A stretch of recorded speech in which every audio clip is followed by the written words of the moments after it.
എല്ലാവർക്കും പുതിയ ക്ലാസ്സിലേക്ക് സ്വാഗതം. നമ്മൾ ഇലക്ട്രിക് ചാർജസ് ആൻഡ് ഫീൽഡ്സിലെ ന്യൂമറിക്കൽ പ്രോബ്ലംസ് ഡിസ്കസ് ചെയ്തു വരികയായിരുന്നു. നമ്മൾ കൂളംസ് ലോയും ഇലക്ട്രിക് ഫീൽഡും അതുപോലെ ഡൈപോൾ അങ്ങനെയുള്ള എല്ലാ ടോപ്പിക്കുമായി ബന്ധപ്പെട്ട പ്രോബ്ലംസും നമ്മൾ കഴിഞ്ഞ ക്ലാസ്സുകളിലായിട്ട് സോൾവ് ചെയ്തു. ഈ ചാപ്റ്ററിൽ അവസാനം വരുന്ന ചില ഭാഗങ്ങളുമായി ബന്ധപ്പെട്ട പ്രോബ്ലംസ്, അതുപോലെ നമ്മൾ കഴിഞ്ഞ ക്ലാസ്സിൽ ചെയ്തതിൽ നിന്നും വ്യത്യസ്തമായ ചില പ്രോബ്ലംസുമാണ് നമ്മൾ ഇന്ന് ചെയ്യാൻ ഉദ്ദേശിക്കുന്നത്. അപ്പോൾ ഒന്നാമത്തെ പ്രോബ്ലം നമുക്ക് നോക്കാം. The electric field due to a point charge Q 40 centimeter away from it is found to be 3 Newton per coulomb. Calculate the charge Q. ഇപ്പോൾ ഫീൽഡുമായി ബന്ധപ്പെട്ട ഒരു ക്വസ്റ്റ്യൻ ആണിത്. Q എന്ന് പറയുന്ന ചാർജിൽ നിന്നും 40 സെൻറ്റിമീറ്റർ അകലെയുള്ള ഫീൽഡ് എത്രയെന്ന് നമുക്ക് തന്നിട്ടുണ്ട്. ആ ചാർജ് കാണാനാണ്. അപ്പോൾ ഡയറക്റ്റ് ആയിട്ടുള്ള ഒരു ക്വസ്റ്റ്യൻ ആണ്, പൊതുവെ ഈസി എന്ന് പറയാവുന്ന ഒരു ക്വസ്റ്റ്യൻ ആണ്. അപ്പോൾ നമുക്ക് ഇക്വേഷൻ ഏതാ നോക്കാം. ഇക്വേഷൻ നോക്കൂ. ഇലക്ട്രിക് ഫീൽഡ് ഇക്വേഷൻ നമുക്കറിയാം. E = 1/4 pi epsilon 0 Q/r². ഇതിൽ ഇലക്ട്രിക് ഫീൽഡ് തന്നിട്ടുണ്ട് നമുക്ക് ഡിസ്റ്റൻസ് ടു ദ പോയിന്റ്, അല്ലേ? ഏത് പോയിന്റിലെ ഫീൽഡാണോ നമുക്ക് തന്നിട്ടുള്ളത് അതിലേക്കുള്ള ഡിസ്റ്റൻസ് തന്നിട്ടുണ്ട്. നമുക്ക് Q കാൽക്കുലേറ്റ് ചെയ്യാൻ എളുപ്പമാണ്. നമുക്ക് ഇലക്ട്രിക് ഫീൽഡിൻ്റെ value 3 Newton per coulomb, 9 × 10⁹. Then Q/r നമുക്ക് തന്നിട്ടുണ്ട്, ദാറ്റ് ഇസ് 40 സെൻറ്റിമീറ്റർ, 40 × 10⁻²². ഇതിൽ നമുക്ക് Q എളുപ്പത്തിൽ കണ്ടെത്താൻ പറ്റും. അപ്പോൾ Q = then 3 × 0.04² divided by 9 × 10⁹. 9 × 10⁹. ഇത് സോൾവ് ചെയ്താൽ നമുക്ക് കിട്ടുന്ന ആൻസർ 5.33 × 10⁻11 കൂളം എന്നാണ്. നമുക്ക് ഡയറക്റ്റ് ആയിട്ട് നമുക്ക് കാൽക്കുലേറ്റ് ചെയ്യാം. ഒരു ചാർജിൽ നിന്ന് ഒരു പെർട്ടിക്കുലർ ഡിസ്റ്റൻസ് അകലെയുള്ള ഫീൽഡ് തന്നിട്ട് ആ ചാർജ് ഏതാന്നുള്ള ക്വസ്റ്റ്യൻ ആയിരുന്നു. ഡയറക്റ്റ് ഇക്വേഷൻ ഉപയോഗിച്ച് നമുക്ക് എന്ത് ചെയ്യാം? Q കാൽക്കുലേറ്റ് ചെയ്യാം. നമുക്ക് ഈസി ആയിട്ട് ചെയ്താൽ കിട്ടുന്ന ഒരു പ്രോബ്ലമാണ്. നമുക്ക് മറ്റൊരു പ്രോബ്ലത്തിലേക്ക് പോകാം. അടുത്ത ക്വസ്റ്റ്യൻ ഇതാണ്.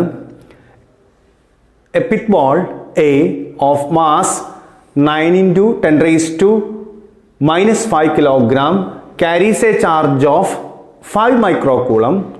What must be the magnitude and sign of the charge on the pit ball B held 2 cm directly above the pit ball A such that the pit ball A remains stationary? അതിൽ question ഒന്നായി മനസ്സിലാക്കുക. ആദ്യം നമുക്കൊരു ball തന്നിട്ടുണ്ട്, അല്ലേ? A എന്ന് പറയുന്ന ball, അതിൻ്റെ മാസ് തന്നിട്ടുണ്ട്, അതിൽ സ്റ്റോർ ചെയ്യപ്പെട്ടുള്ള ചാർജ് തന്നിട്ടുണ്ട്. ക്വസ്റ്റ്യൻ ഇതാണ്, അങ്ങനെ ഒരു ചാർജിനെ സ്റ്റേഷനറി ആയിട്ട് നമുക്ക് എയറിൽ നിലനിർത്താൻ അതിൻ്റെ മുകളിൽ 2 സെൻറ്റിമീറ്റർ അകലെ B എന്ന് പറയുന്ന ഒരു ചാർജ് വെച്ചിട്ടുണ്ട് എങ്കിൽ ആ ചാർജിൻ്റെ മാഗ്നിറ്റ്യൂഡ് എന്താണ്, സൈൻ എന്താണെന്നാണ് ക്വസ്റ്റ്യൻ. ക്വസ്റ്റ്യൻ നന്നായിട്ട് വായിച്ചു കഴിഞ്ഞാൽ നമുക്കത് ക്ലിയർ ആവും. അപ്പോൾ ഗിവൺ വാല്യൂസ് എന്തൊക്കെയാണ് നമുക്ക് നോക്കാം. അതുപോലെ അതിനൊരു കൺസെപ്റ്റ് എങ്ങനെയാണ് നമുക്കൊന്ന് ഒരു പിക്ചർ വരച്ച് നോക്കാം. ഇപ്പോൾ ക്വസ്റ്റ്യൻ തന്ന ക്വാണ്ടിറ്റീസ് നോക്കാം നമുക്ക്. Mass of the ball A 9 × 10⁻5 kilogram. Then charge on the ball A 5 × 10⁻6 coulomb, 5 microcoulomb. Then distance between the two balls 2 × 10⁻2 meter. നോക്കൂ, നമ്മൾ ക്വസ്റ്റ്യൻ തന്നതായിരുന്നു A എന്ന് പറയുന്ന പിറ്റ് ബോളിലുള്ള മാസും ചാർജും തന്നിട്ടുണ്ട്. അതിൻ്റെ മുകളിൽ 2 സെൻറ്റിമീറ്റർ മുകളിലായിട്ട് നമ്മൾ B എന്ന് പറയുന്ന മറ്റൊരു ബോൾ വെച്ച് കഴിഞ്ഞാൽ ഈ താഴെ ഇരിക്കുന്ന A ഇക്വിലിബ്രിയത്തിൽ അല്ലെങ്കിൽ സ്റ്റേഷനറി ആവാൻ ആവശ്യമായ ചാർജ് എത്രയാണ്, ബിയിൽ വേണ്ട ചാർജ് എത്രയാണ്, അതിൻ്റെ സൈൻ എന്താണ്? ഇതായിരുന്നു ക്വസ്റ്റ്യൻ. അപ്പോൾ നോക്കൂ, B എന്ന് പറയുന്ന ഒരു ബോൾ മുകളിൽ വെച്ച് കഴിഞ്ഞാൽ A അവിടെ സ്റ്റേഷനറായി നിൽക്കണമെങ്കിൽ എയുടെ വെയ്റ്റിന് ഈക്വൽ ആൻഡ് ഓപ്പോസിറ്റ് ആയിട്ടുള്ള ഒരു ഫോഴ്സ് B ആരുടെ മുകളിൽ ചെലുത്തണം? എയുടെ മുകളിൽ ചെലുത്തണം. മാത്രമല്ല അത് മുകളിലോട്ടായിരിക്കണം. എന്നാലേ ഈ വെയിറ്റിന് എന്ത് ചെയ്യാൻ പറ്റുള്ളൂ? ഒപ്പോസ് ചെയ്യാൻ പറ്റുള്ളൂ. അപ്പോൾ കണ്ടീഷൻ നമുക്ക് ക്ലിയർ ആണ്. എ സ്റ്റേഷനറി നിൽക്കണമെങ്കിൽ എയുടെ വെയിറ്റിനെ ബി എന്നുള്ള ബോൾ എയുടെ മുകളിൽ അപ്ലൈ ചെയ്യുന്ന ഇലക്ട്രോസ്റ്റാറ്റിക് ഫോഴ്സ് വെച്ച് എന്ത് ചെയ്യണം, ബാലൻസ് ചെയ്യാൻ കഴിയണം. അപ്പോൾ എങ്ങനെ കാൽക്കുലേറ്റ് ചെയ്യാം നോക്കൂ. ഇലക്ട്രോസ്റ്റാറ്റിക് ഫോഴ്സ് FE എന്ന് ഞാൻ കൊടുക്കുക. FE ഈസ് ഈക്വൽ ടു എന്തായിരിക്കണം, mg അല്ലേ. നമ്മൾ ആ ബി എയുടെ മുകളിൽ ഉണ്ടാകുന്ന ഇലക്ട്രോസ്റ്റാറ്റിക് ഫോഴ്സ് mgക്ക് ഈക്വൽ ആവണം. അപ്പോൾ നമുക്ക് ഇക്വേഷൻ എഴുതി കഴിഞ്ഞാൽ രണ്ട് ചാർജുകൾക്കിടയിലുള്ള ഫോഴ്സ് ആണ് ഇക്വേഷൻ നമുക്കറിയാം. 1/4πε0 QA QB അല്ലേ. എയും ബിയും ബോൾസ് തമ്മിലുള്ള ഫോഴ്സ് ആണ്. Then distance between them R എന്ന് നമ്മൾ കൊടുത്തിട്ടുണ്ട്. അഗൈൻ R കൊടുക്കാം. That is equal to the weight of the ball A mg. Then value substitute ചെയ്യുകയാണെങ്കിൽ നമുക്ക് കാൽക്കുലേറ്റ് ചെയ്യേണ്ടത് ഈ കണ്ടീഷൻ സാറ്റിസ്ഫൈ ചെയ്യാൻ ബിയിൽ എത്ര ചാർജ് വേണം, ദാറ്റ് മീൻസ് QB എത്രയാണെന്നാണ് കാൽക്കുലേറ്റ് ചെയ്യേണ്ടത്. അപ്പോൾ വാല്യൂസ് കൊടുത്തു കഴിഞ്ഞാൽ നോക്കൂ. 1/4πε0 9 × 10⁻⁹. QA നമുക്ക് തന്നിട്ടുണ്ട് 5 × 10⁻⁻6. ദെൻ QB ആണ് നമുക്ക് കാൽക്കുലേറ്റ് ചെയ്യാനുള്ളത്. Divide by then R² means this one 0.02 square. That's equal to M mass തന്നിട്ടുണ്ട് 9 × 10⁻⁻5 കിലോഗ്രാം ഇൻറ്റു G, ദാറ്റ്സ് 9.8. അപ്പോൾ ഇതിൽ നമുക്ക് എ എന്ന ബോളിനെ ബി ഉപയോഗിച്ച് ഇക്വിലിബ്രിയത്തിലാക്കാൻ ബിയിൽ എത്ര ചാർജ് വേണമെന്ന് എന്ത് ചെയ്യാം, നമുക്ക് കാൽക്കുലേറ്റ് ചെയ്യാം. നോക്കൂ. ഇപ്പോൾ QB ഈക്വൽ ടു നമുക്ക് എഴുതി നോക്കാം. QB ഈക്വൽ ടു അല്ലേ, QB ഇവിടെ നിർത്തി ബാക്കി അങ്ങോട്ട് കൊണ്ടുപോകാം. അപ്പോൾ 9 × 10⁻⁻5 ഇൻറ്റു 9.8 അഗെയിൻ ന്യൂമറേറ്ററിലേക്ക് കൊണ്ടുപോവുക. താഴെയുള്ളതിന് 0.02 സ്ക്വയർ ഓൾ ഡിവൈഡഡ് ബൈ ഇവിടെ ക്യൂബിൻ്റെ കൂടെയുള്ള ടേംസ് ഏതൊക്കെയായിരുന്നു നോക്കൂ. 9 × 10⁻⁹. അതുപോലെ ഇവിടെ വരുന്നത് 5 × 10⁻⁻6. 5 × 10⁻⁻6. ഇങ്ങനെ നമുക്ക് എന്ത് ചെയ്യാം, ഈ ക്വസ്റ്റ്യൻ്റെ സൊല്യൂഷനിലേക്ക് പോകാം. അപ്പോൾ ഇതിൻ്റെ ആൻസർ ഞാൻ എഴുതാം, നിങ്ങൾ നന്നായിട്ട് ചെയ്തു നോക്കുക. നമുക്ക് കിട്ടേണ്ട ആൻസർ ഇതാണ്. That is equal to 7.84 × 10⁻⁻6 coulomb. ഇതാണ് നമുക്ക് ആൻസർ ആയിട്ട് വരേണ്ടത്. അപ്പോൾ ഇതെങ്ങനെ ചെയ്യാമെന്നുള്ള കൺസെപ്റ്റാണ് നമ്മൾ മനസ്സിലാക്കി വെക്കേണ്ടത്. നമ്മൾ നേരത്തെ പറഞ്ഞിരുന്നു ഏത് ഇക്വേഷനാണ് സെലക്ട് ചെയ്യുക എന്നുള്ളതാണ് ഏറ്റവും പ്രധാനപ്പെട്ട ഘടകം.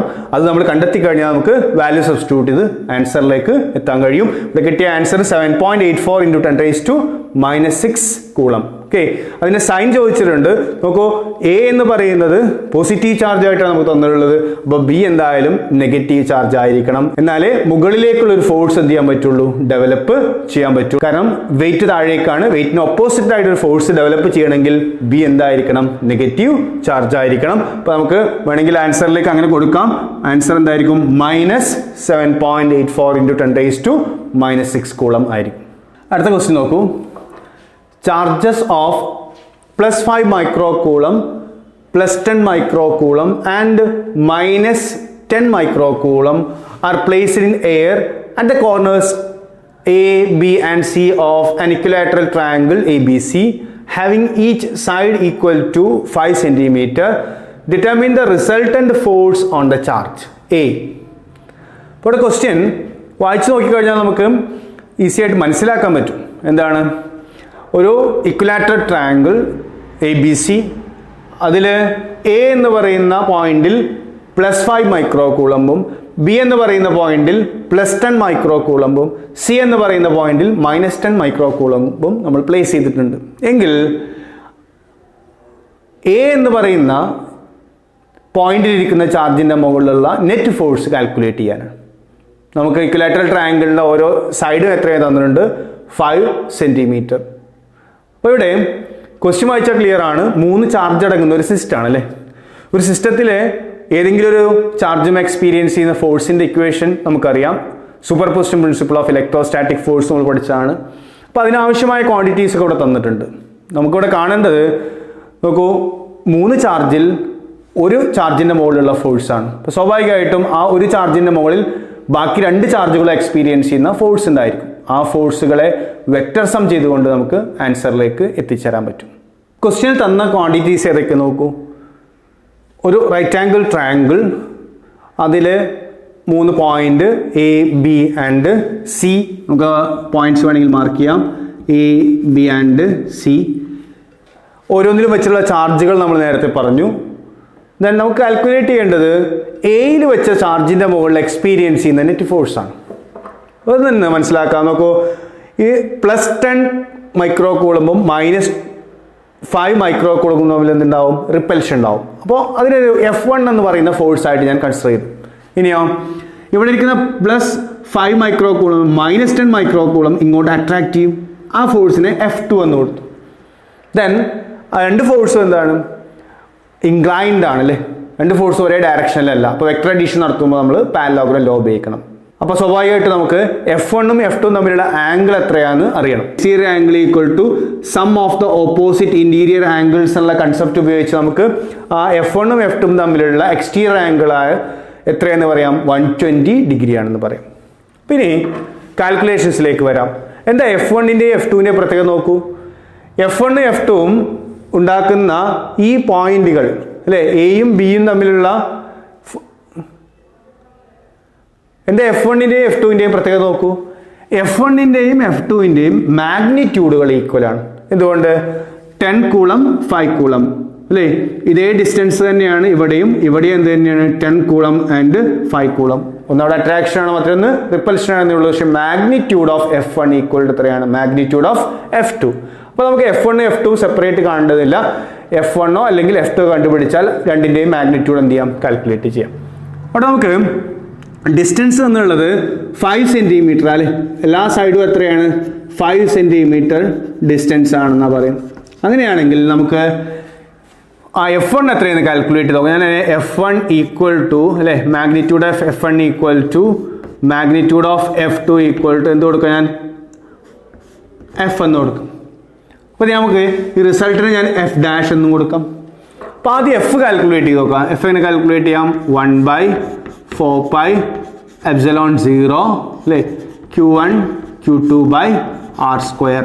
വാല്യൂ സബ്സ്റ്റിറ്റ്യൂട്ട് ചെയ്താൽ 9 × 10⁹ അല്ലേ, ഒന്ന് 5 ഒന്ന് 10 അല്ലേ. അപ്പോൾ 5 × 10⁻⁻6 × 10 × 10⁻6 all divided by 5 centimetre means 5 × 10⁻².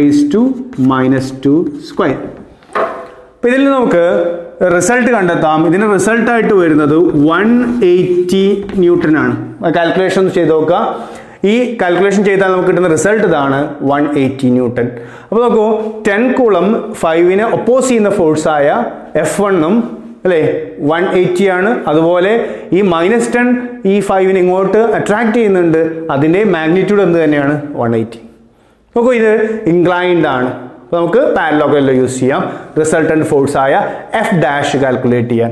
നോക്കൂ, ഇപ്പോൾ F' ഇസ് ഈക്വൽ ടു ഇങ്ങനെ എഴുതാം, √F1² plus F2² plus 2F1 F2 into cos θ.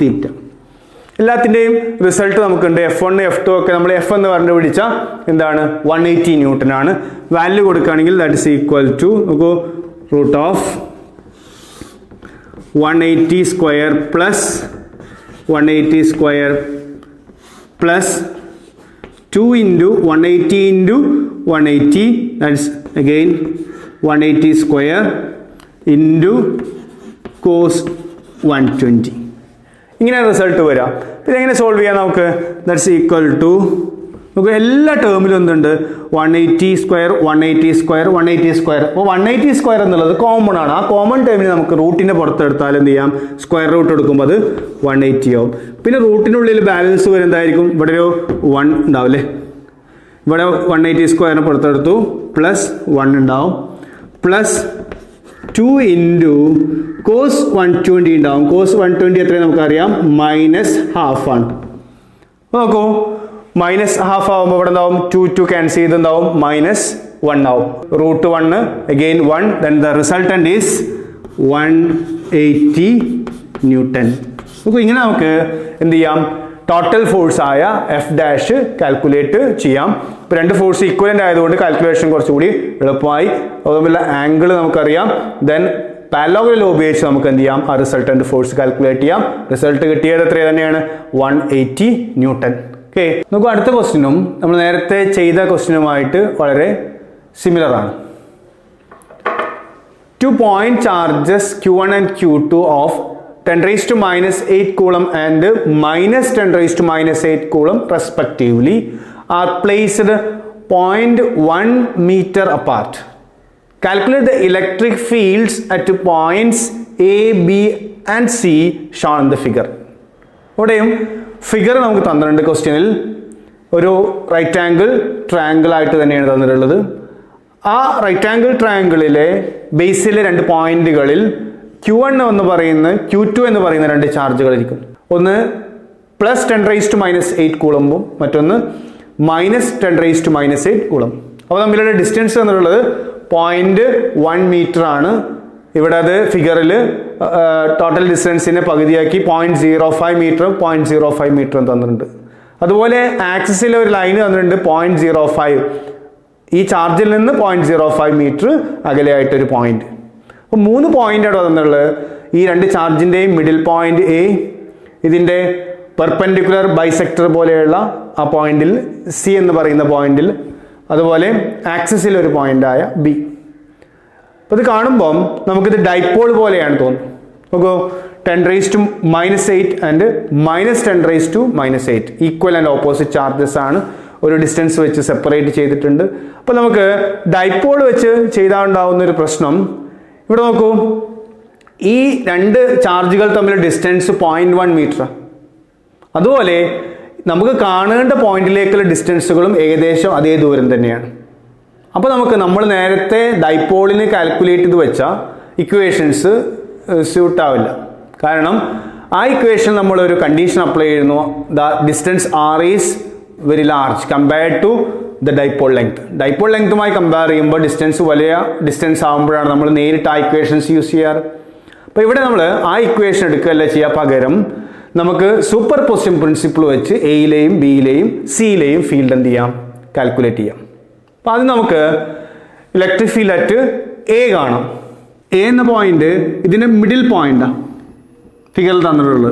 അപ്പോൾ നോക്കൂ, 10⁻⁻8 എന്ന് പറയുന്ന ചാർജ് ഇവിടെ ഉണ്ടാക്കുന്ന ഫീൽഡ് റൈറ്റ് സൈഡിലേക്കായി. 10⁻⁻8 അല്ലേ എന്ന് പറയുന്ന അടുത്ത ചാർജ്, പക്ഷേ അതിൻ്റെ സൈൻ മൈനസ് ആയതുകൊണ്ട് തന്നെ അതിൻ്റെ ഫീൽഡും അങ്ങോട്ട് തന്നെ ആയിരിക്കും അല്ലേ. ഇപ്പോൾ 2 ഫീൽഡ് അവിടെ മാർക്ക് ചെയ്യാം, E1ഉം E2ഉം. ആ E1ൻ്റെയും E2ൻ്റെയും റിസൾട്ടൻ്റ് ആണ് EA എന്ന് പറയുന്ന ടോട്ടൽ ഫീൽഡ് അറ്റ് എ. അപ്പോൾ നമുക്ക് ഇവിടെ നേരത്തെ നമ്മൾ ഡിസ്കസ് ചെയ്ത പോലെ 2 ചാർജിൻ്റെയും മാഗ്നിറ്റ്യൂഡ് ഈക്വലാണ്. 2 ചാർജിൽ നിന്നും എയിലേക്കുള്ള ഡിസ്റ്റൻസും ഈക്വലാണ്. അങ്ങനെയാണെങ്കിൽ E1ൻ്റെയും E2ൻ്റെയും മാഗ്നിറ്റ്യൂഡ് ഈക്വൽ ആയിരിക്കും. ഡയറക്ഷനും ഒരേ ഡയറക്ഷനാണ് നമ്മൾ കണ്ടു. അപ്പോൾ എന്ത് ചെയ്താൽ മതി, ഏതെങ്കിലും ഒരു ഫീൽഡ് കണ്ട് അതിനെ ഡബിൾ ചെയ്താൽ നമുക്ക് എന്ത് ചെയ്യാം, ഫീൽഡ് അറ്റ് എ കാൽക്കുലേറ്റ് ചെയ്യാം. അപ്പോൾ നമുക്ക് സൂപ്പർ പൊസിഷൻ പ്രിൻസിപ്പിൾ പ്രകാരം എന്ത് എഴുതാം, E= E1 + E2 എന്ന് എഴുതാം. കാരണം E1ഉം E2ഉം ഒരേ ഡയറക്ഷനിലാണ് ആക്ട് ചെയ്യുക നമ്മൾ പറഞ്ഞു. അങ്ങനെയാണെങ്കിൽ റിസൾട്ട് എങ്ങനെ വരും, നമുക്ക് ഇക്വേഷൻസ് അറിയാം. 1/4πε0 Q1 ദിസ് ഡിസ്റ്റൻസ് സ്ക്വയർ, ഞാൻ R എന്ന് കൊടുക്കാം, R² പ്ലസ് Q2 രണ്ടാമത്തെ അവിടുന്ന് ഇങ്ങോട്ട് ഡിസ്റ്റൻസും സെയിം ഡിസ്റ്റൻസ് ആയതുകൊണ്ട് ഞാൻ R² എന്ന് കൊടുക്കാം. ഇങ്ങനെ നമുക്ക് എന്ത് ചെയ്യാം, നെറ്റ് വാല്യൂ കാൽക്കുലേറ്റ് ചെയ്യാം. Then that is equal to 9 × 10⁻⁹. Then Q1 Q2 രണ്ടും ഈക്വൽ ആണ് നമ്മൾ പറഞ്ഞു. എത്രയാണ്, 10⁸8 ആണ്. 10⁻⁻8 ആണ്. 10⁻⁻8 by this distance means 0.05 square plus again 10⁻⁻8 by 0.05 square. ഇങ്ങനെ നമുക്ക് എന്ത് ചെയ്യാം, ഫൈനൽ ആൻസർ ഈസി ആയിട്ട് കാൽക്കുലേറ്റ് ചെയ്യാം. അപ്പോൾ നോക്കൂ, ഇവിടെ ജസ്റ്റ് എന്ത് ചെയ്താൽ മതി, 2 ഫീൽഡ് കൂടി ആഡ് ചെയ്തുകൊണ്ട് എയിലെ ഫീൽഡ് നമുക്ക് കണ്ടെത്താം. ആൻസർ ഇതാണ്, 7.2 × 10⁴ Newton per coulomb. അപ്പോൾ ഈ രീതിയിൽ നമുക്ക് രണ്ട് ഫീൽഡുകളെ ആഡ് ചെയ്യാം, അല്ലെങ്കിൽ നമുക്ക് ഇതാ ഈ വാല്യൂ മാത്രം കണ്ട് അതിനെന്ത് ചെയ്യാം, ഡബിൾ ചെയ്യാം. കാരണം നമ്മൾ പറഞ്ഞു E1ന്റെയും E2ന്റെയും മാഗ്നിറ്റ്യൂഡ് ഈക്വൽ ആണ്. എന്തായാലും നമുക്ക് എയിലെ ഫീൽഡ് ഇങ്ങനെ കാൽക്കുലേറ്റ് ചെയ്യാം. Final answer is 7.2 × 10⁻⁻⁴ newton per coulomb. നമുക്ക് ബിയിലെയും സിയിലെയും ഫീൽഡ് കാൽക്കുലേറ്റ് ചെയ്യാം. നമുക്ക് ബിയിലെ ഫീൽഡ് എങ്ങനെ കാൽക്കുലേറ്റ് ചെയ്യാൻ നോക്കാം. പ്ലസ് ചാർജ് ആണല്ലേ. പ്ലസ് ചാർജിനെ സംബന്ധിച്ചിടത്തോളം ബി എന്ന് പറയുന്ന പോയിന്റിലെ ഫീൽഡ് ലെഫ്റ്റ് സൈഡിലേക്കായിരിക്കും അല്ലേ. അപ്പോൾ അതിന് ഞാൻ E1 എന്ന് കൊടുത്തു. ഇനി ഇവിടെ ടെസ്റ്റ് ചാർജ് വെച്ച് ഈ മൈനസ് ചാർജ് മാത്രമേ ഇവിടെ ഉള്ളൂ എങ്കിൽ ഫീൽഡ് അങ്ങോട്ടായിരിക്കും അല്ലേ. അപ്പോൾ അതിന് നമുക്ക് എന്ത് കൊടുക്കാം, E2 എന്ന് കൊടുക്കാം. അപ്പോൾ നോക്കൂ, രണ്ട് ഫീൽഡ് ഉണ്ട് ബിയിൽ അല്ലേ. E1 ഉണ്ട് E2 ഉണ്ട്. പ്ലസ് ചാർജ് ഉണ്ടാക്കുന്ന ഫീൽഡിന് ഞാൻ E1 എന്നും മൈനസ് ചാർജ് ഉണ്ടാക്കുന്ന ഫീൽഡിന് എന്ത് കൊടുത്തിട്ടുണ്ട്, E2 എന്നും കൊടുത്തിട്ടുണ്ട്. അപ്പോൾ ഇവിടെ റിസൾട്ട് എങ്ങനെ കാണും, റിസൾട്ട് ഈക്വൽ ടു എത്രയായിരിക്കും, E1 മൈനസ് E2 ആയിരിക്കും അല്ലേ. വെക്ടർ അഡീഷൻ പ്രകാരം നമ്മൾ നോക്കുകയാണെങ്കിൽ, കാരണം E1ഉം E2 എന്താണ്, ഓപ്പോസിറ്റ് ഡയറക്ഷൻ ആണ്.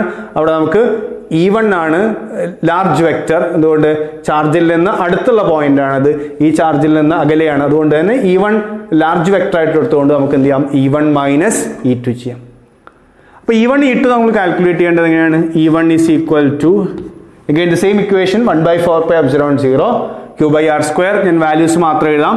9 × 10⁻⁹ അല്ലേ, 1/4πε0.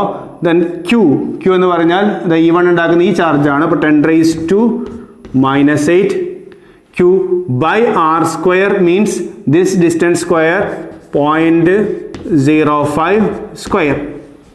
ഇതാണ് പ്ലസ് ചാർജ് ഇവിടെ ഉണ്ടാക്കുന്ന ഫീൽഡ്. അതിന് ആൻസർ ആയി കിട്ടുന്നത് 3.6 × 10⁻⁴ ന്യൂട്ടൺ പെർ കൂളം. ഇതുപോലെ മൈനസ് ചാർജ് ഉണ്ടാക്കുന്ന ഫീൽഡായ E2 നമുക്ക് കാൽക്കുലേറ്റ് ചെയ്യാം. E2 equal to again value എഴുതാം, 1/4πε0 means 9 × 10⁻⁹. then magnitude of the second charge also 10⁻⁻8. നമ്മൾ നേരത്തെ പറഞ്ഞിരുന്നു സൂപ്പർപോസിഷൻ പ്രിൻസിപ്പിൾ ചെയ്യുമ്പോൾ നമുക്ക് ഫീൽഡ് തമ്മിൽ ആഡ് ചെയ്യാണോ സബ്ട്രാക്ട് ചെയ്യാണോ എന്ന് നമ്മൾ നോക്കിക്കഴിഞ്ഞാൽ പിന്നെ ചാർജസിന് സൈൻ കൊടുക്കരുത്, നമ്മൾ നേരത്തെ ഡിസ്കസ് ചെയ്താണ്. അപ്പോൾ നമ്മളവിടെ മാഗ്നിറ്റ്യൂഡ് മാത്രം എടുത്തു ബൈ അഗെയിൻ ദിസ് ഡിസ്റ്റൻസ് അല്ലേ. ഇവിടുന്ന് ഇങ്ങോട്ടുള്ള ഡിസ്റ്റൻസ് എത്രയാ, 0.05 ദാറ്റ് മീൻസ് 0.15 ആയിരിക്കും അല്ലേ, 15 സ്ക്വയർ. അപ്പോൾ ഇതിൻ്റെ ആൻസർ ആയിട്ട് വരുന്നത് 4 × 10⁻³ ന്യൂട്ടൺ പെർ കൂളം. സോൾവ് ചെയ്താൽ കിട്ടുന്ന ആൻസർ അതാണ്, 4 × 10⁻³ newton per coulomb. Then resultant force at B നമുക്ക് കാൽക്കുലേറ്റ് ചെയ്യാം. EB ഈക്വൽ ടു ദെൻ രണ്ട് ഫീൽഡുകളുടെ ഡിഫറൻസ് എടുക്കാം നമുക്ക്. ഇവിടെ എത്രയാണ്, 3.6 × 10⁻⁴ മൈനസ് അല്ലേ 4 × 10⁻³ മൈനസ് ചെയ്യുമ്പോൾ പവർ ഈക്വൽ ആക്കാൻ വേണ്ടി 10⁻⁴ എന്ന് എഴുതാൻ വേണ്ടി നമ്മൾ 0.4 എന്ന് എഴുതാം. 0.4 × 10⁻⁴. then the result is 3.2 × 10⁻⁴ newton per coulomb. ഈ രീതിയിലാണ് നമ്മൾ ഈ പോയിന്റിൽ ഫീൽഡ് കാൽക്കുലേറ്റ് ചെയ്യേണ്ടത്. നമ്മൾ നേരത്തെ പറഞ്ഞു ഡൈപോളിന്റെ ഇക്വേഷൻ വെച്ച് ചെയ്താൽ കിട്ടുന്ന ആൻസർ വ്യത്യാസം ഉണ്ടാവും. കാരണം ഡൈപോളിന്റെ ഇക്വേഷൻ നമ്മളൊരു അപ്രോക്സിമേഷൻ വഴി കൊടുത്ത ഇക്വേഷൻ ആയിരുന്നു. അതുകൊണ്ട് ഈ രീതിയിൽ സൂപ്പർ പൊസിഷൻ പ്രിൻസിപ്പിൾ ഉപയോഗിച്ച് നമ്മൾ എന്ത് ചെയ്യാം, ഫീൽഡ് കാൽക്കുലേറ്റ് ചെയ്യാം. ഇനി നമുക്ക് സിയിലെ ഫീൽഡും ഇതുപോലെ കാൽക്കുലേറ്റ് ചെയ്യണം. നമുക്ക് സിയിലെ ഫീൽഡ് കാൽക്കുലേറ്റ് ചെയ്യാൻ സി എന്ന് പറയുന്ന പോയിന്റിലും ഇതുപോലെ രണ്ട് ഫീൽഡ് ഉണ്ട്. പ്ലസ് ചാർജ് ഉണ്ടാക്കുന്ന ഞാൻ E1 എന്നും മൈനസ് ചാർജ് ഇവിടെ ഉണ്ടാക്കുന്ന ഫീൽഡിനെ E2 എന്ന് ഇൻഡിക്കേറ്റ് ചെയ്യാം. ഇനി അങ്ങനെയാണെങ്കിൽ ഈസി എത്രയെന്നാണ് കാൽക്കുലേറ്റ് ചെയ്യേണ്ടത്. ഇവിടെ നമുക്കറിയാം രണ്ട് ഫീൽഡുകൾ ഇൻക്ലൈൻഡ് ആണ്, അതുകൊണ്ട് തന്നെ അവിടെ എന്ത് ചെയ്യണം, പാരലലോഗ്രാം ലോന്റെ ഇക്വേഷൻ യൂസ് ചെയ്യണം. അപ്പോൾ ആദ്യം നമുക്ക് E1 E2 കാൽക്കുലേറ്റ് ചെയ്യണം. ഇവിടെ നേരത്തെ പറഞ്ഞ പോലെ ഈ Q1ന്റെയും Q2ന്റെയും മാഗ്നിറ്റ്യൂഡ് ഈക്വൽ ആണ്. Q1ൽ നിന്നും Q2ൽ നിന്നും ഇങ്ങോട്ടുള്ള ഡിസ്റ്റൻസ് എന്താണ്, ഈക്വൽ ആണ്. അപ്പോൾ ആ ഡിസ്റ്റൻസ് തന്നിട്ടുള്ളത് ക്വസ്റ്റ്യനിൽ തന്നിട്ടുണ്ട്, ഞാനത് എഴുതാൻ വിട്ടുപോയതാണ്, 0.1 മീറ്റർ.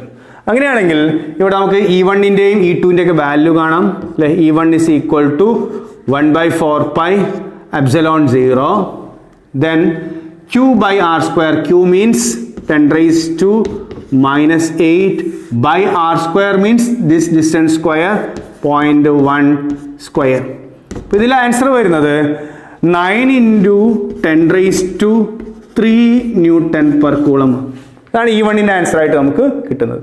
നമുക്ക് E2 കണ്ടാലും അതേ വാല്യൂ കിട്ടും അല്ലേ, കാരണം 10⁻⁻8 തന്നെയാണ് അവിടെ വാല്യൂ, മൈനസ് ഉണ്ട്, ആ മാഗ്നിറ്റ്യൂഡ് മാത്രം നമ്മൾ എടുക്കുകയാണെങ്കിൽ 10⁻8. ദെൻ ഡിസ്റ്റൻസ്, ഈ ഡിസ്റ്റൻസ് 0.1 ആണെങ്കിൽ ഈ ഡിസ്റ്റൻസ് എത്ര തന്നെ ആയിരിക്കും, 0.1. അങ്ങനെയാണെങ്കിൽ നമുക്ക് E1ൻ്റെയും E2ൻ്റെയും ആൻസർ ആയിട്ട് 9 × 10⁻³ എടുക്കാം. സെയിം മെത്തേഡ് ആയിരുന്നു കഴിഞ്ഞ പ്രോബ്ലത്തിൽ നമ്മൾ യൂസ് ചെയ്ത്. എന്താ നോക്കൂ, രണ്ട് ഫോഴ്സുകളായിരുന്നു അവിടെ, അതിൻ്റെ റിസൾട്ടൻറ്റ് ഫോഴ്സ് കാണും. ഇവിടെ രണ്ട് ഫീൽഡുകളാണ്, രണ്ട് ഫീൽഡിൻ്റെ മാഗ്നിറ്റ്യൂഡ് സെയിം ആണ് എങ്കിൽ റിസൾട്ടൻറ്റ് ഫീൽഡ് കാൽക്കുലേറ്റ് ചെയ്യാം. നമ്മൾ നേരത്തെ പറഞ്ഞു എല്ലാ സൈഡും അല്ലേ 0.1 ആണ്, ഇക്വിലാറ്ററൽ ട്രയാങ്കിൾ ആണ്. അങ്ങനെയാണെങ്കിൽ അവിടെ ഈ ആംഗിൾ എത്ര ആയിരിക്കും, 1. റിസൾട്ട് എങ്ങനെ കാൽക്കുലേറ്റ് ചെയ്യാം, the field at C equal to again √of E1 square plus E2 square plus 2E1 E2 cos theta. Values നമ്മൾ പറഞ്ഞു ഇവിടെ √of, ദെൻ നമ്മൾ നേരത്തെ പറഞ്ഞ ഈ E1നെ E2നെയൊക്കെ E ആയിട്ട് എടുക്കുകയാണെങ്കിൽ 9 × 10⁻³ ഞാൻ E എന്ന് എടുക്കുകയാണെങ്കിൽ ഇവിടെ എന്തെടുക്കാം, E സ്ക്വയർ പ്ലസ്, രണ്ടിൻ്റെയും വാല്യൂ സെയിം ആണ്, E square plus 2 × E × E, that means E square into again cos theta. ഇവിടെ നോക്കൂ 3 ടേമിൽ E സ്ക്വയർ ഉണ്ട്, അങ്ങനെയാണെങ്കിൽ റൂട്ടിനെ പുറത്തെടുക്കുകയാണെങ്കിൽ E × √of 1 square, that's 1 plus ഇവിടെ E സ്ക്വയർ പുറത്ത് 1 പ്ലസ് 2 × cos 120 ആണ് അല്ലേ, സബ്സ്റ്റിറ്റ്യൂട്ട് ചെയ്യേണ്ടത് 120 ആണ് നമുക്കറിയാം. അപ്പോൾ 120യുടെ വാല്യൂ നമ്മൾ നേരത്തെ പറഞ്ഞു -½ ആണ്.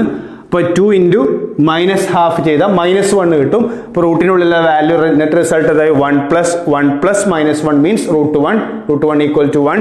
Then the result is E means നമ്മൾ നേരത്തെ കണ്ടുപിടിച്ച E1ൻ്റെ E2ൻ്റെ വാല്യൂ ആണ് E, 9 × 10⁻³ Nm/Coulomb. അപ്പം ഇങ്ങനെ 3 ക്വസ്റ്റ്യൻ ഇവിടെ വന്നു. നമുക്ക് ഇവിടെ എയിലെയും ബിയിലെയും അതുപോലെ സിയിലെയും ഫീൽഡ് കാണാനായിരുന്നു. 3 കേസിൽ നമ്മൾ സൂപ്പർ പൊസിഷൻ പ്രിൻസിപ്പിൾ അപ്ലൈ ചെയ്തത്. നമുക്ക് എയിലാവുമ്പോൾ രണ്ട് ഫീൽഡുകളുടെ സം ആയിരുന്നു, ബിയിലായിരുന്നപ്പോൾ അത് ഡിഫറൻസ് ആയിരുന്നു, സിയിലായിരുന്നപ്പോൾ അത് ഇൻക്ലൈൻഡ് ആയിരുന്നു. അപ്പോൾ അങ്ങനെ നമ്മൾ വെക്ടർ അഡീഷൻ്റെ 3 തരത്തിലുള്ള കൺസെപ്റ്റ് ഇവിടെ യൂസ് ചെയ്തു. അപ്പോൾ ഇത്തരത്തിലാണ് ഈ ക്വസ്റ്റ്യൻ്റെ 3 പോയിന്റിലെ ഫീൽഡ് നമുക്ക് കാൽക്കുലേറ്റ് ചെയ്യാൻ സാധിക്കും. അടുത്ത ക്വസ്റ്റ്യൻ നോക്കൂ. An infinite line charge produces a field of 9 × 10⁻⁴ Nm/Coulomb at a distance of 2 cm. Calculate the linear charge density. നമ്മൾ ചാർജ് ഡെൻസിറ്റീസ് ഡിസ്കസ് ചെയ്തിരുന്നു. ചാർജ് ഡിസ്ട്രിബ്യൂഷനുമായി ബന്ധപ്പെട്ട് linear charge density, surface charge density, അതുപോലെ volume charge density. ഇവിടെ linear charge ഡെൻസിറ്റിയുമായി ബന്ധപ്പെട്ട ഒരു question ആണ്. നോക്കൂ, ഒരു ലൈൻ ചാർജാണ്, ലൈൻ ചാർജ് പ്രൊഡ്യൂസ് ചെയ്യുന്ന ഫീൽഡ് തന്നിട്ടുണ്ട്, ആ ഫീൽഡ് കാണേണ്ട പോയിന്റിലേക്കുള്ള ഡിസ്റ്റൻസ് തന്നിട്ടുണ്ട്. ഗോസ് ലോന്റെ ആപ്ലിക്കേഷനിൽ നമ്മൾ ലൈൻ ചാർജ് ഉണ്ടാക്കുന്ന ഫീൽഡിന്റെ ഇക്വേഷൻ പഠിച്ചിരുന്നു. എന്തായിരുന്നു ഇക്വേഷൻ? ഈക്വൽ ടു 1/4πε0 2 λ/r അല്ലേ? അപ്പോൾ ഇങ്ങനെ ഒരു ഇക്വേഷൻ നമ്മൾ പഠിച്ചിട്ടുണ്ട്. ഈ ഇക്വേഷൻ വെച്ചാണ് സോൾവ് ചെയ്യേണ്ടത് നോക്കാം. നോക്കൂ, ഒരു ലൈൻ ചാർജ് ഉണ്ട്, ആ ലൈൻ ചാർജിൽ നിന്നും ഒരു പെർട്ടിക്കുലർ ഡിസ്റ്റൻസ് എത്രയാണ്? 2 സെൻറ്റിമീറ്റർ. അപ്പോൾ ഡിസ്റ്റൻസ് r തന്നിട്ടുണ്ട്, ആ പോയിന്റിലെ ഫീൽഡ് തന്നിട്ടുണ്ട്, E തന്നിട്ടുണ്ട് അല്ലേ, 9 × 10⁻⁴. നമുക്കിത് കാണേണ്ടത് ലീനിയർ ചാർജ് ഡെൻസിറ്റിയാണ് ലാംഡ. അപ്പോൾ ക്വസ്റ്റ്യൻ സിമ്പിൾ ആണ്.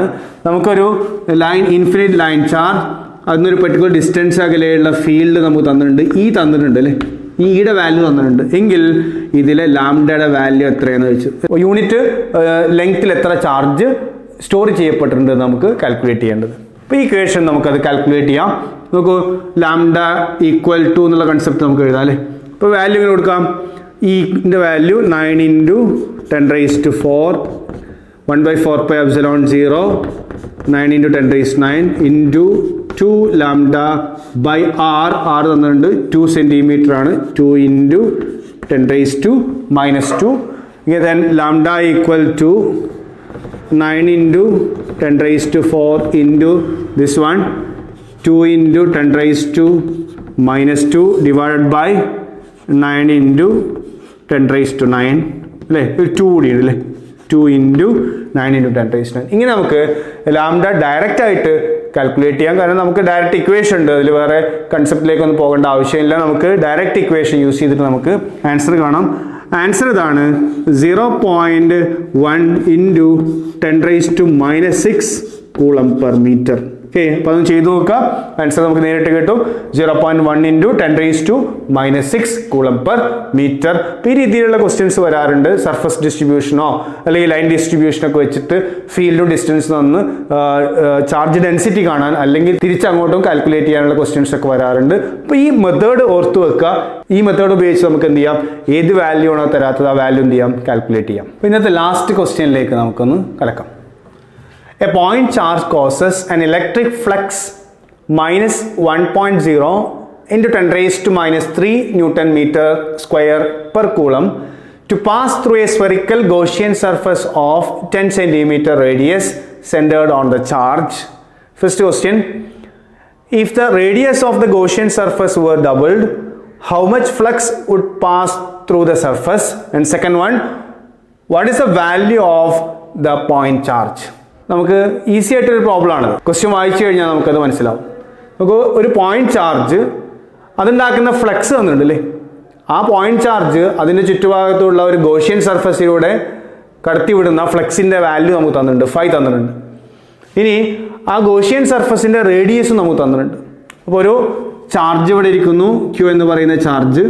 അതിൻ്റെ ചുറ്റുഭാഗത്ത് നമ്മളൊരു ഗോഷ്യൻ സർഫസ് എടുക്കുകയാണ്. ആ ഗോഷ്യൻ സർഫസിൻ്റെ പ്രത്യേകത, ഗോഷ്യൻ സർഫസിൻ്റെ റേഡിയസ് നമുക്ക് തന്നിട്ടുണ്ട്. എത്രയാണ്? 10 സെൻറ്റിമീറ്റർ. അപ്പോൾ ഈ 10 സെൻറ്റിമീറ്റർ റേഡിയസ് ഉള്ള ഗോഷ്യൻ സർഫസിലൂടെയാണ് ഇത്രയും ഫ്ലക്സ് പാസ് ചെയ്യുന്നത്. 5 തന്നിട്ടുണ്ട്. ഇനി ഇവിടെ തന്നിട്ടുള്ള ക്വസ്റ്റ്യൻ ഇതാണ്, നമ്മൾ ഈ ഗോഷ്യൻ സർഫസിൻ്റെ റേഡിയസ് ഡബിൾ ആക്കി കഴിഞ്ഞാൽ ഫ്ലക്സിന് എന്ത് മാറ്റമുണ്ടാവും? നിലവിലുള്ള ഫ്ലക്സ് നമുക്ക് തന്നിട്ടുണ്ട്. നോക്കൂ, ഇതിലൂടെ ഒരു 100 ഫീൽഡ് ലൈൻസ് ആണ് പാസ് ചെയ്യുന്നതെങ്കിൽ ഇതിൻ്റെ റേഡിയസ് നമ്മൾ ഡബിൾ ആക്കിയാലും അതിലൂടെ അതേ നമ്പർ ഓഫ് ഫീൽഡ് ലൈൻസേ പാസ് ചെയ്യുള്ളൂ. ഒരിക്കലും ക്യൂയിൽ നിന്ന് വരാത്ത ഒരു ഫീൽഡ് ലൈൻ അവിടെ എക്സ്ട്രാ വരില്ല. ഇപ്പോൾ ക്യൂയിൽ നിന്ന് 100 ഫീൽഡ് ലൈൻസ് ഉണ്ടായിരുന്നുവെങ്കിൽ ആ 100 ഈ ചെറിയ സർഫസിലൂടെ പോകും, അതേ 100 തന്നെ ആയിരിക്കും വലിയ സർഫസിലൂടെയും പാസ് ചെയ്യാം. അപ്പോൾ എന്തിൽ ചേഞ്ച് ഉണ്ടാവില്ല എന്ന് മനസ്സിലാക്കാം. ആ ഗോഷ്യൻ സർഫസിൻ്റെ റേഡിയസ് ചേഞ്ച് ചെയ്താലും ഡബിൾ ആയിക്കോട്ടെ ഏത് വാല്യൂ ആയാലും ഫ്ലക്സിൽ എന്ത് ചെയ്യില്ല, ചേഞ്ച് ഇല്ല. അങ്ങനെയാണെങ്കിൽ എ പാർട്ടിലെ answer there is no change in flux എന്നാണ്. അല്ലെങ്കിൽ 5 എത്ര തന്നെയാണ്? 1 into 10⁻³ newton metre square per coulomb തന്നെയാണ്. രണ്ടാമത്തെ ക്വസ്റ്റ്യൻ, അങ്ങനെ ഒരു ഫ്ലക്സ് ഇവിടെ ഡെവലപ്പ് ചെയ്യണമെങ്കിൽ ഈ പോയിന്റ് ചാർജിൻ്റെ വാല്യൂ എത്രയാണ്? ഇവിടെ ഗോഷ്യൻ സർഫസ് ആണ് തന്നിട്ടുള്ളത്. അപ്പോൾ ഗോസ് ലോ യൂസ് ചെയ്യാം. 5 എത്രയാണ്? Q/ε0 അല്ലേ. നമുക്ക് എന്ത് തന്നിട്ടുണ്ട്? 5 തന്നിട്ടുണ്ട്. ദെൻ Q ആണ് കാൽക്കുലേറ്റ് ചെയ്യേണ്ടത്. നോക്കൂ, അവിടെയും നമുക്ക് റേഡിയസിൻ്റെ ആവശ്യം വരുന്നില്ല. എന്ന് തന്നെ മനസ്സിലാക്കാം ഫ്ലക്സിൻ്റെ വാല്യൂ എന്തിനെ ഡിപ്പെൻഡ് ചെയ്യുന്നില്ല? ഗോഷ്യൻ സർഫസിൻ്റെ റേഡിയസിനെ ഡിപ്പെൻഡ് ചെയ്യുന്നില്ല, ഷേപ്പിനെ ഡിപ്പെൻഡ് ചെയ്യുന്നില്ല എന്നൊക്കെ നമുക്ക് അതിൽ നിന്നും മനസ്സിലാക്കാം. അപ്പോൾ ഇതിൽ നിന്ന് നമുക്ക് Q 5 ഇൻറ്റു ε0 എന്ന് കൊടുക്കാം. 5യുടെ വാല്യൂ 1 ഇൻറ്റു 10⁻³ മീൻസ് 10⁻³ ε0ൻ്റെ വാല്യൂ പറയാം നമുക്ക് 8.854 into 10⁻12. then the final answer is 8.854 into 10⁻⁹ coulomb. ഇതാണ് ആ ചാർജിൻ്റെ വാല്യൂ ആയിട്ട് നമുക്ക് ലഭിക്കുക. അപ്പോൾ നമുക്ക് ഡയറക്റ്റ് ആയിട്ടുള്ള ക്വസ്റ്റ്യൻ ആണ്. ഫ്ലക്സ് ഏരിയ ഡിപ്പെൻഡ് ചെയ്യില്ലെന്നല്ല മനസ്സിലാക്കിയത്. കാരണം നമ്മൾ ഫ്ലക്സിൻ്റെ ഇക്വേഷൻ പഠിച്ചതാണ്. ഫ്ലക്സിൻ്റെ ∅ എന്താണ്? ഫീൽഡ് ഇൻറ്റു ഏരിയയാണ്. അപ്പോൾ ഒരു നിശ്ചിത ഫീൽഡിൽ ഇരിക്കുന്ന സർഫസിൻ്റെ ഏരിയ വ്യത്യാസപ്പെടുമ്പോൾ അതിലൂടെ പാസ് ചെയ്യുന്ന ഫ്ലക്സ് ചേഞ്ച് ചെയ്യും. ഇവിടെ നമ്മൾ അതെല്ലാം ഡിസ്കസ് ചെയ്ത് ഒരു ചാർജിൽ നിന്നും പുറത്തേക്ക് പോകുന്ന ടോട്ടൽ ഫ്ലക്സിനെ കവർ ചെയ്യുന്ന ഒരു സർഫസ് ആണ് എന്ത്? Gaussian surface. അപ്പോൾ ടോട്ടൽ ഫ്ലക്സിനെ അത് ആൾറെഡി കവർ ചെയ്ത് കഴിഞ്ഞു. ഇനി അതിൻ്റെ റേഡിയസ് കൂടിയെന്ന് വിചാരിച്ച് ഒരിക്കലും എന്ത് ചെയ്യുന്നില്ല, ഫ്ലക്സിൻ്റെ എമൗണ്ട് ചേഞ്ച് ചെയ്യുന്നില്ല. അതുകൊണ്ടാണ് നമ്മളിവിടെ ഫ്ലക്സ് റിമൈൻസ് കോൺസ്റ്റന്റ് എന്നെടുത്തത്. ദെൻ ചാർജിൻ്റെ വാല്യൂ നമുക്ക് കാൽക്കുലേറ്റ് ചെയ്യാൻ സാധിച്ചു. അപ്പോൾ ഇത്രയാണ് നമ്മൾ ഇന്നത്തെ ക്ലാസ്സിൽ ഉദ്ദേശിക്കുന്നത്. അപ്പോൾ നമ്മൾ ഇതുവരെ ചെയ്തത് first chapter electric charges and ഫീൽഡ്സിലെ ന്യൂമറിക്കൽ പ്രോബ്ലംസ് സോൾവ് ചെയ്യായിരുന്നു. നമ്മൾ ഏകദേശം നമ്മൾ പഠിച്ച എല്ലാ ടോപ്പിക്കുമായി റിലേറ്റ് ചെയ്യുന്ന പ്രോബ്ലംസ് എന്ത് ചെയ്തിട്ടുണ്ട്, സോൾവ് ചെയ്യാൻ ശ്രമിച്ചിട്ടുണ്ട്. ഞാൻ ക്ലാസ്സിൻ്റെ ആദ്യത്തിൽ പറഞ്ഞിരുന്നു, ക്വസ്റ്റ്യൻ വായിച്ച് മനസ്സിലാക്കി ഇക്വേഷൻസ് സെലക്ട് ചെയ്ത് പ്രോബ്ലംസ് ഫാസ്റ്റായിട്ട് ചെയ്ത് നിങ്ങൾ പഠിക്കുക. ഈ പ്രോബ്ലംസ് തന്നെ നിങ്ങൾക്ക് ഇനിയും പ്രാക്ടീസ് ചെയ്യാം. ക്വസ്റ്റ്യൻ ഒന്ന് ആൻസർ നോക്കാതെ ക്വസ്റ്റ്യൻ ഒന്ന് വായിച്ച് നോക്കിയിട്ട് നിങ്ങൾക്ക് അത് ഓർമ്മയുണ്ടോ, ഈ കൺസെപ്റ്റ് ഉപയോഗിച്ച് ഏത് ഇക്വേഷനാണ് പിക്ക് ചെയ്യേണ്ടതെന്ന് ഓർമ്മയുണ്ടോ, അതിൽ വാല്യൂ സബ്സ്റ്റിറ്റ്യൂട്ട് ചെയ്തുകൊണ്ട് ഫാസ്റ്റായിട്ട് നിങ്ങൾക്ക് ആൻസറിലേക്ക് എത്തിച്ചേരാൻ പറ്റുന്നുണ്ടോ, ഇങ്ങനെ നിങ്ങൾക്ക് പ്രാക്ടീസ് ചെയ്യാം. അതുപോലെ ഇനി പുതിയ പുതിയ പ്രോബ്ലങ്ങൾ എടുത്ത് പ്രാക്ടീസ് ചെയ്തുകൊണ്ട് നിങ്ങൾ എന്ത് ചെയ്യുക, പ്രോബ്ലം സോൾവിങ് എബിലിറ്റി കൂട്ടിക്കൊണ്ടുവരിക. അപ്പോൾ ഇത്രയാണ് നമ്മൾ ഒന്നാമത്തെ ചാപ്റ്ററിൽ ഉദ്ദേശിക്കുന്ന. ഒന്നാമത്തെ ചാപ്റ്റർ നമ്മൾ ഫിനിഷ് ചെയ്തിരുന്നു. അതുമായി ബന്ധപ്പെട്ട ന്യൂമറിക്കൽ പ്രോബ്ലംസും ഒരു വിധത്തിൽ നമ്മൾ എന്ത് ചെയ്തിട്ടുണ്ട്, കംപ്ലീറ്റ് ചെയ്തിട്ടുണ്ട്. അടുത്ത ക്ലാസ്സിൽ നമുക്ക് രണ്ടാമത്തെ ചാപ്റ്റർ സ്റ്റാർട്ട് ചെയ്യാം. രണ്ടാമത്തെ ചാപ്റ്ററിൻ്റെ പേര് നമുക്കറിയാം, ഇലക്ട്രിക് പൊട്ടൻഷ്യൽ ആൻഡ് കപ്പാസിറ്റൻസ് എന്നാണ്. ഇലക്ട്രോസ്റ്റാറ്റിക്സിലെ രണ്ടാമത്തെ ചാപ്റ്ററാണ്. 2 ടേമിനെ ബേസ് ചെയ്തുകൊണ്ടാണ് ആ ചാപ്റ്ററും മുന്നോട്ട് പോകുന്നത്. പൊട്ടൻഷ്യൽ എന്താണ്, കപ്പാസിറ്റൻസ് എന്താണ്. എന്തായാലും വരുന്ന ക്ലാസ്സുകളിൽ നമുക്ക് രണ്ടാമത്തെ ചാപ്റ്റർ ഡിസ്കസ് ചെയ്യാം. Thank you.